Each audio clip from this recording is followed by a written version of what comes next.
ये देखिए कितनी अच्छी बनी है। बिल्कुल आसान सादा सी रेसिपी है, आप इसको ईद पे और त्योहारों पे भी बना सकते हैं।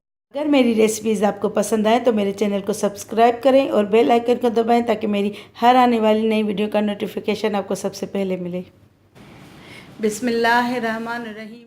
अस्सलाम वालेकुम। आइए आज आपको आज की रेसिपी में चाइना ग्रास पुडिंग बनाना सिखाते हैं। उसके लिए ये मैंने चाइना ग्रास के पाउडर के ये 2 साशे लिए हैं। आप चाहें तो ऐसे साबित भी ले सकते हैं, वैसे ये आसान होती है इसलिए ये मैंने पाउडर लिया है। और ये 3 कलर हैं, ग्रीन, रेड और येलो। और ये 1.25 कप मैं चीनी यूज़ करूँगी, ये आधा कप है, और पौना कप मैं दूध में डालूँगी। चलिए आइए रेसिपी। चाइना ग्रास का जो पाउडर है इसको मैं पानी में थोड़े से मैं हल कर लूँगी।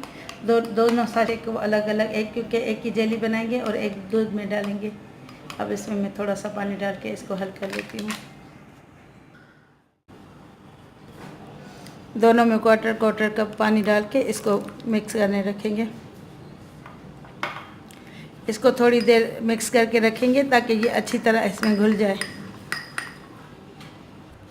अब ये मैंने दूध बॉयल करने रखा था 3 पाव यानी 750 ml। अब इसमें मैं ये आधा कप चीनी डालूंगी और 2 टेबल स्पून, और चीनी आप अपने जायके के मुताबिक कम ज़्यादा कर सकते हैं। अब इसको मैं मिक्स कर लूँगी। अब चीनी को घुला लेंगे ताकि अच्छी तरह चीनी पे गल जाए, फिर इसमें चाइना ग्रास डालेंगे।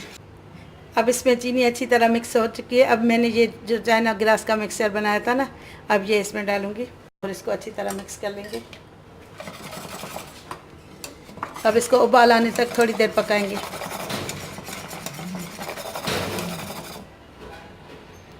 अब ये अच्छी तरह पक चुकी है, मैंने इसको 5 मिनट तक उबाला है। अब मैं इसकी आंच बंद कर देती हूँ और इसको सांचे में डालते हैं। अब इसको सांचे में आधा डाल लेंगे।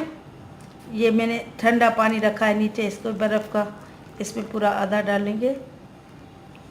अब ये आधा बाद में डालेंगे। अब हम इसकी जेली बनाएंगे। इसके लिए ये 2 कप में पानी डालूंगी पैन में।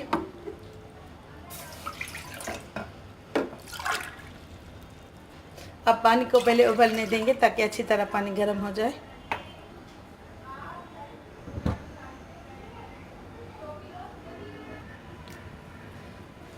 अब पानी ये अच्छी तरह गर्म हो चुका है। अब मैं इसमें ये आधा कप चीनी डालूंगी।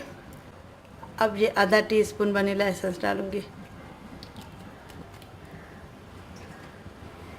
अब ये मैं 1 लेमन का जूस डालूंगी छान के।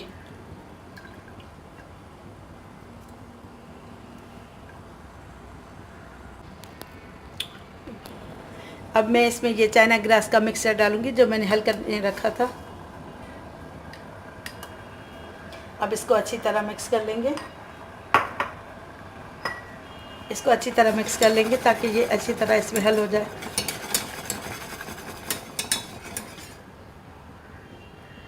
इसको 2-3 मिनट उबाल कर लेंगे। इसको 2-3 मिनट उबाल लेंगे अच्छी तरह ताकि ये इसमें अच्छी तरह हल हो जाए। अब ये अच्छी तरह पक चुकी है। मैं अब इसकी आंच बंद कर देती हूँ और इसको 3 हिस्सों में डिवाइड कर लेते हैं।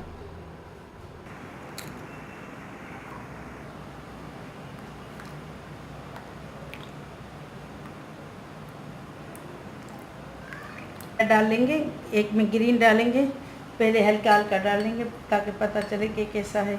थोड़ा सा मज़ीद और डालेंगे और इसको मिक्स कर लेंगे अच्छी तरह।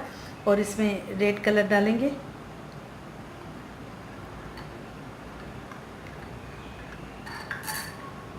और इसमें येलो डालेंगे।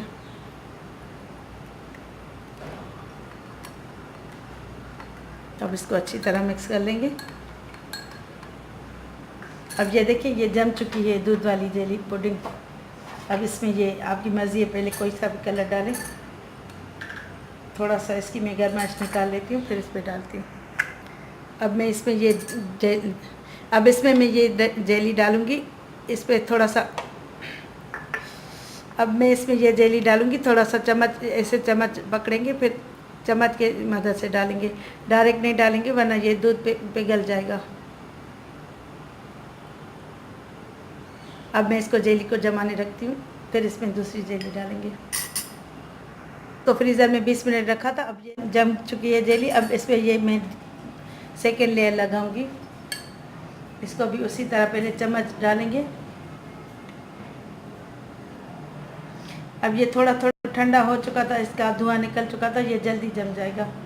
अब इसको जमा के फिर ये थर्ड लेयर लग, अब ये सेकंड लेयर भी जेली की जम चुकी है। अब मैं इसमें ये थर्ड लेयर डालूंगी।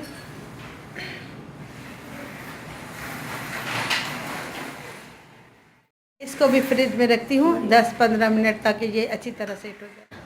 अब इसमें फाइनल लेयर भी दूध वाली डाल लेंगे। इसको मैंने थोड़ा सा गर्म कर लिया था क्योंकि ये जम चुकी थी।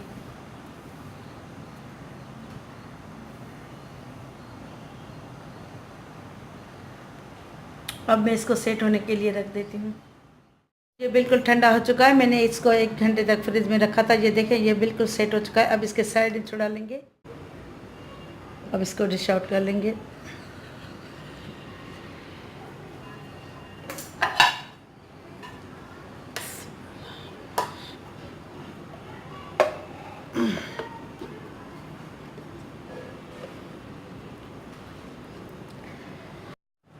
ये देखें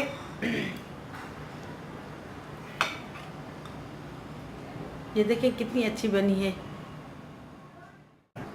ये देखिए कितनी अच्छी बनी है, बहुत ही मज़ेदार और बिल्कुल आसान सादा सी। तो ईद पे, त्योहारों पे और पार्टी के लिए भी बना सकते हैं। मेरी रेसिपी अगर आपको पसंद आए तो मेरे चैनल को ज़रूर सब्सक्राइब कीजिएगा। अब इंशाल्लाह ताला नेक्स्ट रेसिपी के साथ हाज़िर होंगी। तब तक के लिए अल्लाह हाफिज़।